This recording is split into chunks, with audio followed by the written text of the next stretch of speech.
जय जोहार, hello and welcome दोस्तों आज हम बात करने वाले हैं जो सीजी व्यापम ने 2025 के वैकेंसीज के लिए जो कैलेंडर निकाला है उसमें कौन कौन से विभाग से वैकेंसीज अभी तक नहीं निकाले हैं और उसकी जो पैटर्न है, कौन कौन से एग्जाम में कौन कौन अभ्यर्थी परीक्षा दिला सकते हैं, ये सारी डिटेल में जानकारी लेने के लिए हम आ चुके हैं अभी कोरबा के डेली कोचिंग में, जहां हम दीपक सर से डिटेल में इस कैलेंडर के बारे में डिस्कस करेंगे और आप सभी जितने भी स्टूडेंट हैं उनको जानकारी हम देंगे। तो अब हम आ चुके हैं दीपक सर के साथ। हेलो सर, ये है director and founder of daily coaching Korba, Deepak Popatani sir. तो सर से हम जानते हैं। सर, सबसे पहले तो स्वागत है आपका हमारे इस चैनल पे। शुक्रिया।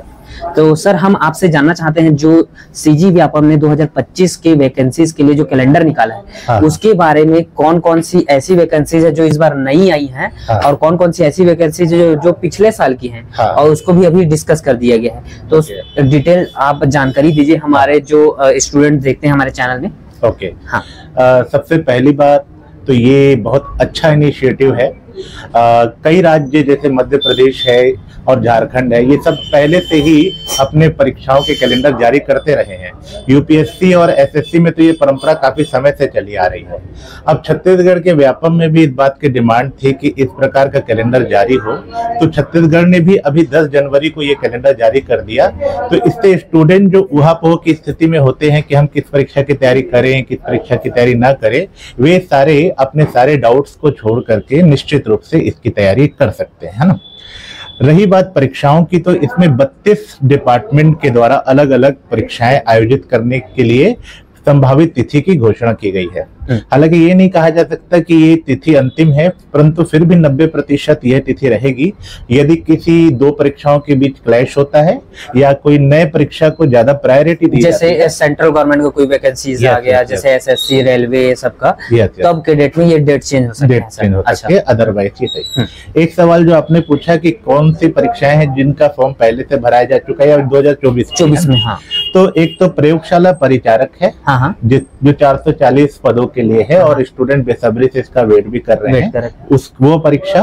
और एक कांस्टेबल आरक्षक संवर्ग की परीक्षा जो 23 नंबर पे है, ये परीक्षा के भी फिजिकल्स हो चुके हैं और स्टूडेंट को इंतजार था कि इसकी लिखित परीक्षा की डेट कब आती है। तो ये दोनों परीक्षाएं ऐसी है। इसके अलावा जो पहली दो परीक्षाएं हैं जिसमें प्रयोगशाला सहायक जो कृषि विभाग द्वारा है और मत्स्य निरीक्षक, इनके भी फॉर्म भराए जा चुके हैं। यानी कि ये दोनों परीक्षाएं भी अब ऐसे कि अब इनको सीधे तिथि घोषित कर दी गई है जिनमें स्टूडेंट को जाके एग्जाम देना है। अच्छा, बाकी सारी परीक्षाओं के जो तिथियां घोषित की गई है उसके 1 महीने पहले या 45 दिन पहले नोटिफिकेशन आएंगे, उसके अकॉर्डिंग फॉर्म भरना होगा। हाँ सर, इसमें हम जानना चाहेंगे जो 12th के बाद जो बच्चे निकलते हैं उनके लिए इसमें बहुत सारे हमने देखा कैलेंडर में कि एंट्रेंस एग्जाम में ही टाइम चले जाएगा, तो उसमें कौन कौन से एंट्रेंस एग्जाम्स के बारे में थोड़ा बता सकते हैं? बिल्कुल, देखिए छत्तीसगढ़ व्यापम तीनों ही प्रकार की परीक्षाएं लेता है। एक अभियंता यानी इंजीनियर्स के लिए भी लेता है और जो एंट्रेंस एग्जाम होता है उनके लिए भी लेता है और कॉमन कॉम्पिटिशन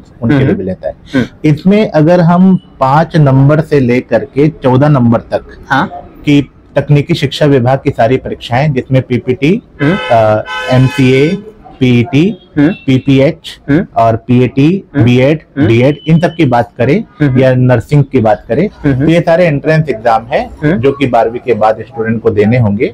इसके अलावा जो ओवरऑल कंपटीशन एग्जाम है, जैसे कि ये अमीन, तो पटवारी और अमीन जैसे पद हैं, या फिर ये टेक्नीशियन जैसा पद है, या फिर ये 29 नंबर का कॉलम जो कि भृत्य हो गए या ऑपरेटर हो गए या डिजिटल पावर ऑपरेटर हो गए, ऐसे कई सारे पद हैं जिनको 10वीं 12वीं के बेस पर भी दिया जा सकता है। अच्छा, मतलब 10वीं 12वीं के जो पढ़े हुए हैं वो भी दिला सकते हैं इसको।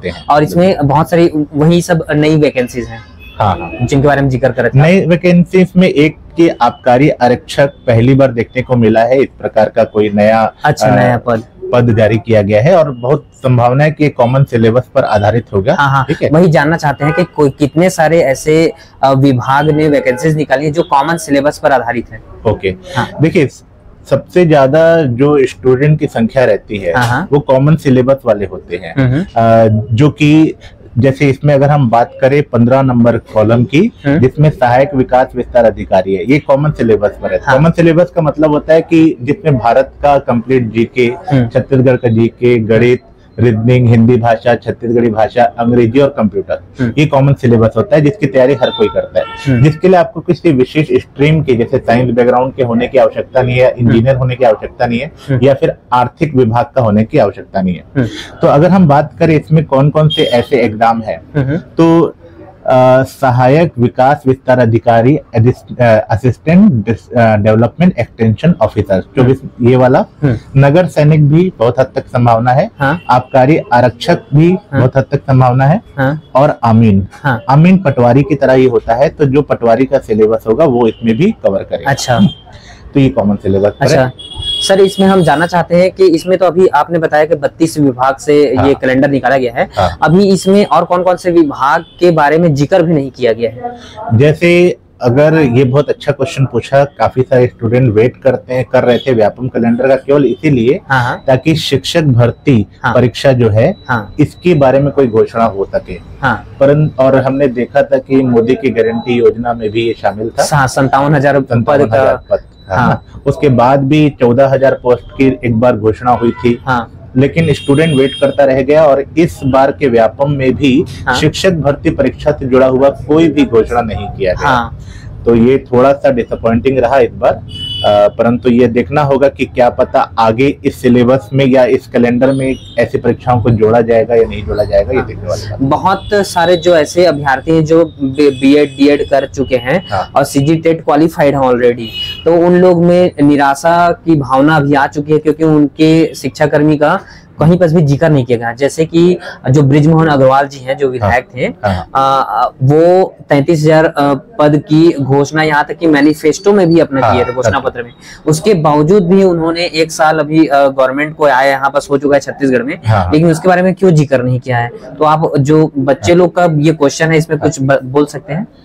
देखिए, अब जो भी शिक्षक भर्ती की तैयारी करना चाह रहे हैं उनके लिए अभी यहाँ परीक्षा नहीं है, हो सकता है आगे आए। तो ऐसे स्टूडेंट अब ज्यादा से ज्यादा ये कर सकते हैं कि वो कॉमन सिलेबस पर आधारित परीक्षाओं को फोकस करें। अच्छा। और इसमें तो 12वीं आधारित परीक्षाएं भी रहेंगी। तो जब उनका शिक्षक भर्ती की परीक्षा का समय आएगा तब वो तो उसको बहुत अच्छे से देंगे। पर मेरा मानना है कि क्योंकि आपके पास कई सारी परीक्षाओं के लिए पहले से ही 7 महीने 8 महीने है। अगर हम बात करें सहायक विकास विस्तार अधिकारी की, तो आपके पास अभी 5 महीने है। 5 महीने। अगर हम बात करें आबकारी आरक्षक की, तो आपके पास इसमें भी लगभग 6 महीने हैं। और पटवारी के लिए तो 9 से 10 महीने हैं। तो मेरा कहना यह है कि आप अभी उन कॉमन सिलेबस पर आधारित परीक्षाओं को बैठें, उसकी तैयारी करें। और काफी सारे का सिलेबस तो पहले से ही पता है। जैसे अगर हम बात करें सहायक विकास विस्तार अधिकारी की, तो ये 2017 में भी हुआ था, उसके बाद एक बार और हुआ था। अच्छा। तो ये इसका सिलेबस अभी से आपको इंटरनेट में मिल जाएगा कि छत्तीसगढ़ का जीके है, हिंदी है, ग्रामीण विकास है, आजीविका मिशन है, पंचायती राज है। तो आप ऐसी परीक्षाओं की तैयारी करना शुरू कर लें जिसका सिलेबस भी ज्ञात है। और आप जब बीएड और डीएड जब शिक्षक कर्मी से जुड़े परीक्षाएं आएंगी तो आप निश्चित रूप से उसमें आगे बैठेंगे ही। अच्छा जी, thank you so much sir. और सर आपसे मैं ये कहना चाहूंगा कि आपकी कोचिंग के बारे में आप बता सकते हैं, आपके दिल्ली कोचिंग के बारे में? बिल्कुल, जो भी स्टूडेंट हैं हमारे कोचिंग का नाम है दिल्ली कोचिंग कोरबा, और हम 2009 से एस्टेब्लिश हुए हैं। और हम सीजीपीएससी, व्यापम, रेलवे, एसएससी सभी परीक्षाएं कवर कराते हैं।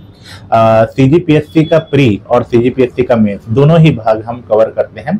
और हमारे यहाँ आपको ऑफलाइन ऑनलाइन दोनों सुविधाएं मिल जाती है। और ऑफलाइन स्टूडेंट को ऑनलाइन बैकअप भी हम प्रोवाइड करते हैं, कंप्लीट स्टडी मटेरियल भी प्रोवाइड करते हैं, टेस्ट सीरीज भी प्रोवाइड करते हैं। और सबसे जो विशेष बात है हमारे अंदर वो ये है कि हमारे यहाँ हर क्लास कॉन्सेप्चुअल प्रोसेस पर होती है। यानी कोई भी फैक्ट बताने से पहले वो फैक्ट कैसे बना, कैसे जनरेट हुआ, इस चीज पर हम ज्यादा फोकस करते हैं। तो आप कभी भी हमारे कोचिंग का सहायता लेना चाहें या कोई भी इंक्वायरी हो आपको, तो आप ब्लूबर्ड स्कूल के सामने Kosabadi, post office road, Korba, Delhi coaching Korba में बिल्कुल आ सकते हैं। आपका स्वागत है जी। Thank you so much sir, thank you so much इतनी सारी जानकारी देने के लिए।